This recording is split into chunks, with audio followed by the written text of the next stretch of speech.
in the official ice skating uniform, t-shirt boxers. I go and I march down, I find the ice machine, get the ice, and it's when I'm walking back that the thought occurs to me that I forgot what room I'm in. I'm not sure if anybody's been lost in a hotel before. All the rooms look exactly the same. Other than the room number, no difference. And I forgot my key, so I have to walk back down with my ice bucket to the lobby to see someone I just saw 6 hours ago. So not to go, hey, can I get a new key? But what the hell room am I in, by the way? No idea.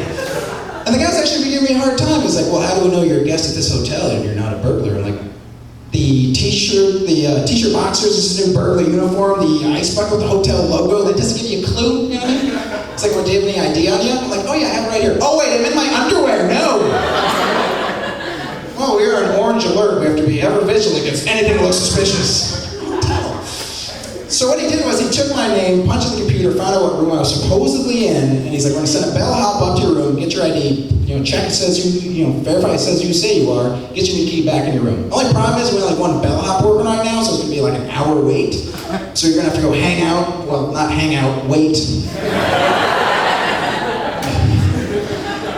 In the lobby. So I go stroll over to the lobby. There's 8 other guys in their underwear holding ice buckets. When he starts putting salt around the room, adding booze, giant margaritas. I don't think I ever got back in my room. Didn't really care. So anyway, I got back to Phoenix, and my buddies were excited to see me, so they took me out, went out drinking, and I got back to my house. You know when you're drunk, you just want to go to bed. You don't want to deal with anything, you know what I mean? I just want to maybe eat something, TV, bed, boom, taken care of. I walk in and I see my cat, Moby Dick. It's a long story, okay? Actually, I call him Herman Melville for short because I can't read him and I don't understand him. So anyway, I walk in and Herman is just beat to shit. Like chunks of fur is missing and like he's scratched up. I'm like, what the hell happened to my cat, you know? Did like someone try to break into my house and like Herman like fended him off or something, you know? Like do I have an attack cat and not know it? And so I'm trying to piece this together and I'm drunk, mind you, and all Herman is doing is sitting on the couch staring at the TV, which is not on, by the way. You know, it's like, great, now I'm attack cat pothead. This is not good. So I'm kind of drunk, it takes me a while, I'm like, maybe I should look behind the TV. I look behind the TV, swear to God, there is this giant fucking stork-like bird behind my TV. Just hanging out like it's natural, like, hey, what's going on? And I know I shouldn't swear, but when a bird is in your house, it's not a bird, it's a fucking bird, okay?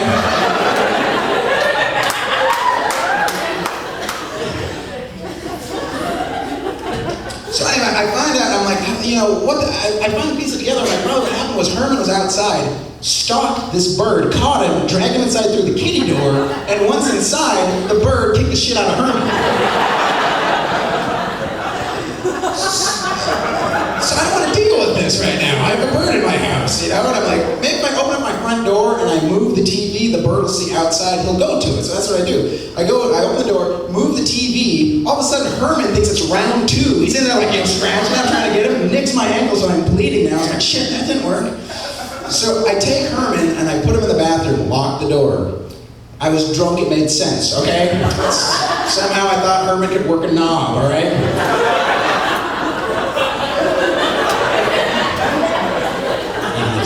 So I got Herman to take care of, so like, now what do I do with the bird? Like, what I did was I actually found an old TV box, and I'm shoving this bird into the TV box while he's flapping and knocking shit off of my wall the whole time. So now I got the bird in the box, and really, when can you say that? You know what I mean? It sounds like a jazz fusion band from the 70s. Ladies and gentlemen, the bird in the box.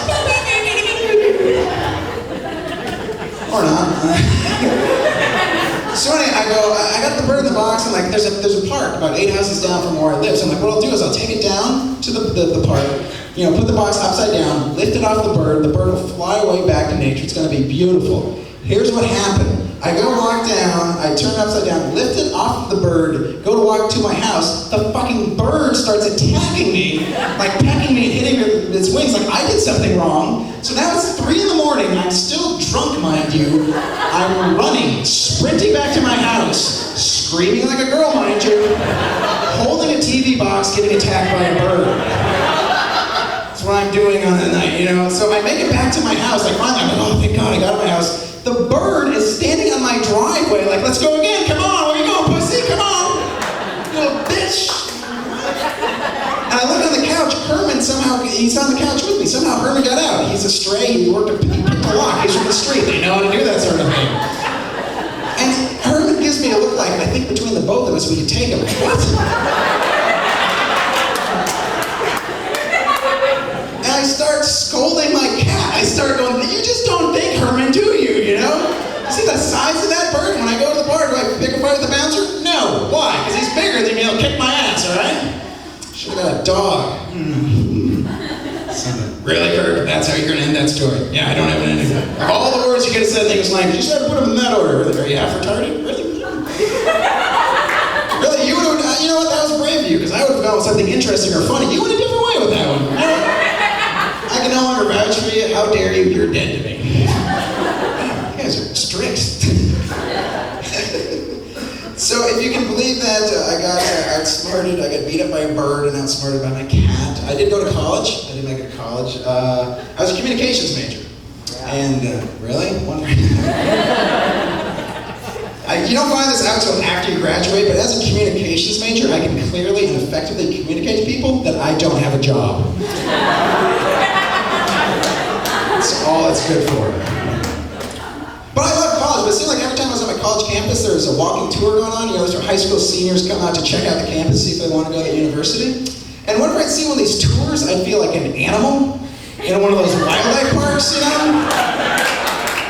Yeah, because they'd be talking, and all of a sudden it's like, over here's the bookstore. Over here we have an actual live college student. It's noon on a Saturday. We usually do not see them this early. Probably has a lot of alcohol and narcotics right through his system from last night, so don't start with the people. Very rare. But if you put the food away, this man's been living for ramen and mac and cheese for weeks. It's like right off he smells food on him. So I was like, they're gonna treat me like an animal, might as well act like one. So I noticed one of the girls, she was kind of limping and she couldn't keep up with the rest of the tour. Right before I was gonna pounce, the tour guide spotted me, shot me with a Trent gun. Yeah, when I came to, my friend Jessica, she was standing over me, helped me come back too. She's one of his friends. She's buying a new outfit. She comes to me for a second opinion. And recently she's telling me she spent $80 on a bra.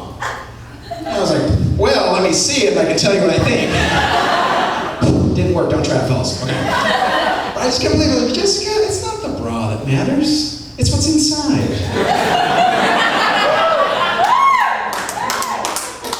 Ladies, spending $80 on a bra is like spending $80 on wrapping paper. They're both getting thrown away and stuff inside's getting played with, so why bother? That joke is for the ladies. And yes, I don't have a girlfriend. I'm dumb.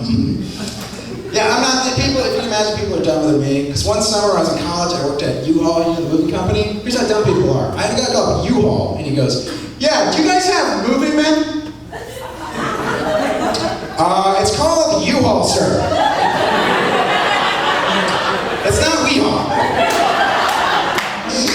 U-Haul. Where's confusion? I don't know.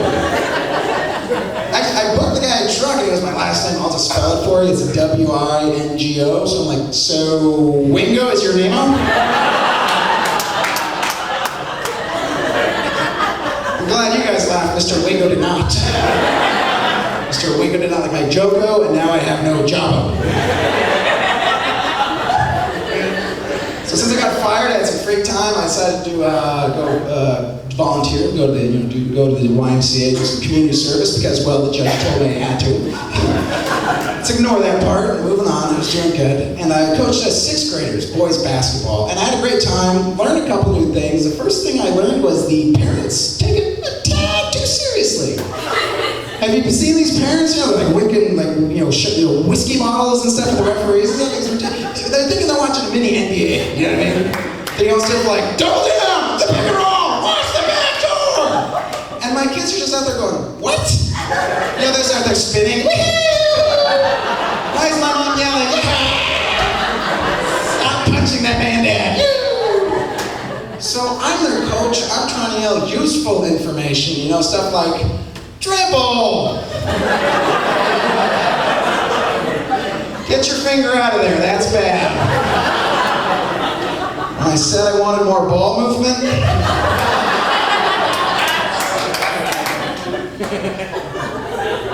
I found out the other coaches drafted and scouted specific players. I showed up, I was unaware, so I got all the leftovers. So the other team that were as tall as I was, like draining threes, and my kids had the skill level of like a drunken monkey with 3 fingers. You know what I mean?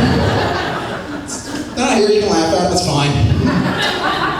And I got stuck with 4 kids named Mike. I'm like, oh, it just got way too confusing. Like, okay, I can't handle Mike thing anymore, guys. You're gonna be Mike, Michael, Mikey, and I'm gonna call you Enrique.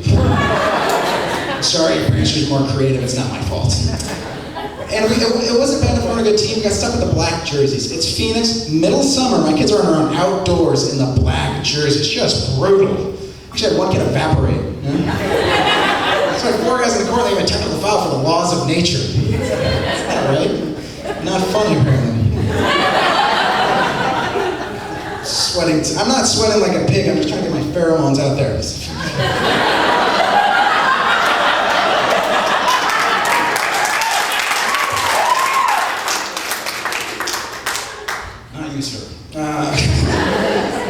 So we played our first game, and of course we lost, because that's what we did. We lost a lot. Because it's not about winning or losing, it's about the fun of losing.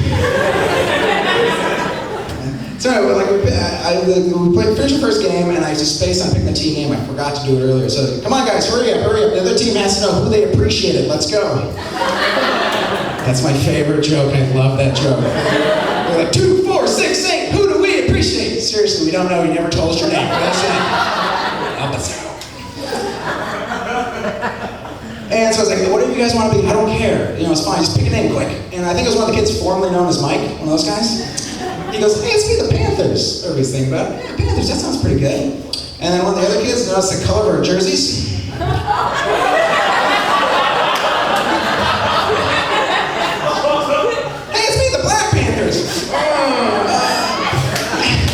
Actually, guys, I don't think that's what you got. The coach just said if you anything wrong, we want to be the Black Panthers. Fine, we're the Black Panthers. So there it was. I was the leader of the Black Panthers. Stay strong. Fight the fight. Kill Whitey. Scratch that last one. So we weren't good, but we had good attendance, I'll tell you that. We had Louis Farrakhan show up at games, FBI, Klansmen. Beautiful. But the extra energy from the crowd and the team actually started to affect some of my players. Because that kid come up to me and he goes, hey coach, what color is that net up there? That would be white. He's like, ain't that a bitch?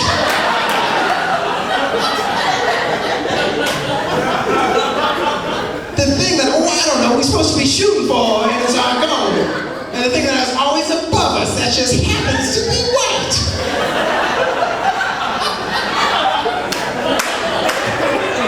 Is that just another conspiracy to keep us down? Why are you talking like that? You're ready to get freckles. Stop that right now.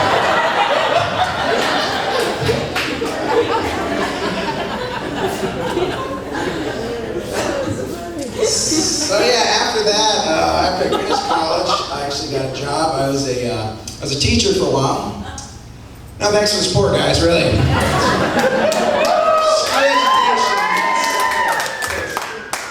Let me put it this way, if it wasn't for people like me, you'd have to put up with your own kids. Huh? Actually, I ran out to get too excited because I was actually a substitute teacher. So I was the educational equivalent of a scarecrow. Because I would go to classrooms posing as responsible, mature, educated adults and hope the kids didn't poke out my eyes. Because being a substitute teacher, you really don't teach per se as more as you take attendance and show them whether you're Rudy. The first time I ever saw a true story, except for a high school German class, these kids were just awful. I lost complete control of them. Halfway through the class, they marched out and they invaded the French class. Who surrendered immediately, by the way. So I got everybody rounded back up, decided to play a game of quiet ball, and I don't think in the history of the world a girl has ever won the game of quiet ball. Hear me out, it combines the skills of throwing and catching without talking. That's just not your game, ladies. It's just not. I know there's a couple of females in the crowd going, well, that was the sexist thing to say, I should yell something out. But then you'd lose.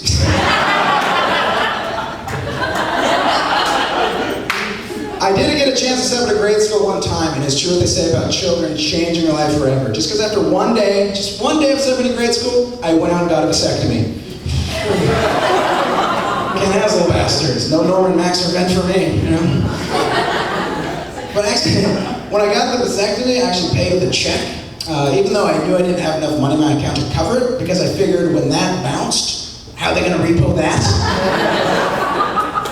A week later, doctor shows up at my door, just pissed. He gave me a baby. What? I don't...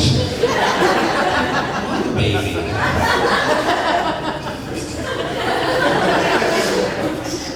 So to be a sub, all you need is a college degree and you get fingerprinted. That's pretty sad right there. That's pathetic, you know? Oh, you have to go through subbing orientation. I forgot about that. It's where basically 80 people, and myself included, sat in a room. They bored us for 5.5 hours, bored the living hell out of us. And then after all that time, they go, here's the #1 rule. Only thing you have to know about substitute teaching, don't touch the kids. Swear to God they said this. At this, like 12 people got up and left, they're like, doo doo doo, doo doo doo. Like, guys, what's with the cartoon noise? That's just drawing attention. She's really stealthed it right now. And they go, everybody, 82 in your handbook. 82. Boo, don't touch the kids. We're not screwing around with this one. 8 more people, gone. I swear to God, light came down, slideshow. One slide, do not touch the kids. You sick bastard, get out of your head, you're disgusting human. God, I hate you, you suck. It's a PowerPoint, they can fit a lot on those. Turn on the lights, it was just myself and a grandma left. And they opened up for Q&A, so I was like, ooh, me. Can we touch the kids? I blanked out for the last 5 minutes, so I wasn't paying attention. But the grandma actually had a serious question. She goes, I've sat for kindergarten before, and when the kids leave, they want to hug you. Is that okay? And the guy's like, no, what the hell's the matter with you, Grandma? Did you read the slide, you pervert? So I'm just picturing this 5-year-old coming up to hug a grandma, and the grandma like stiff-arming the kid or something, you know? Give the kid a complex. So they bored me for 5 hours, and I'm a comic, so I had to screw around with them, you know what I mean? So I was like, okay, not like in a sexual way, but what if the kids are really pissing me off? How about a quick jab in the throat? How about if I throw a chair at them? Because technically, I'm not doing the touching, the chair did it. How about this? I blindfold myself, get naked, just run around. Could have been a kid, could have been a desk. I don't know, that's for God's sake. How about I just touch myself while looking at the kids? Let's fucking drop that guard, people. Let me in. Come on, let's tear down that wall. These are jokes. They can't hurt you. You're gonna have more fun on my side, trust me. Oddly enough, they said okay the last one. Weird. So anyway, after the first year of subbing, it was summertime. I had nothing to do. I was unemployed, so I went tubing down the Saw River. You guys done that, right? You guys done that? I love when I travel out of town because I'm like, basically, it's our version of a river in Phoenix. It's adorable, really. You get more power out of your garden hose in your front yard, really. You know, and it's like 52% water, 48% urine, you know? Because lazy bums just drink and just pee on themselves, you know what I mean? So if you ever get a cut and you're on the Salt River, just amputate it, okay? You're gonna lose it. So anyway, I show up with 2 of my comic buddies, and they show up a cooler for 3 of us, 60 beers. I think the theme was alcohol poisoning. I love telling that part of the story in like these little stick towns I played because they just look at me like, yeah? We call that Tuesday. Yeah, you're on 30 pack? Pussy! Swish around, pussy!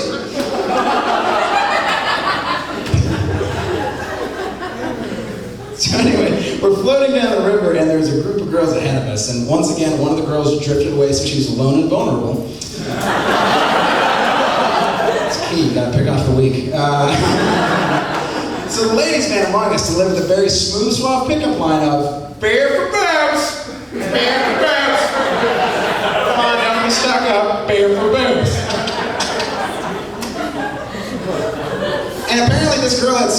self-esteem or respect for herself because she said no? I'm like, whatever, whore. So we catch up with her friends and her group of friends. She catches up with her friends too. One of her friends in her group turns around, looks at me, and she goes, "Hey, you were my substitute teacher."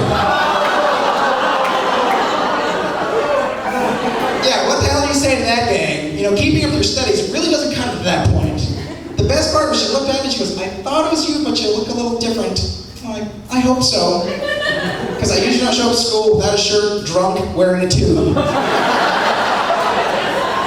Usually not all three. You know, 2 out of 3, woohoo! One of them pretty. So we found out she was not of age. She was only 18, so we did not give her the beer.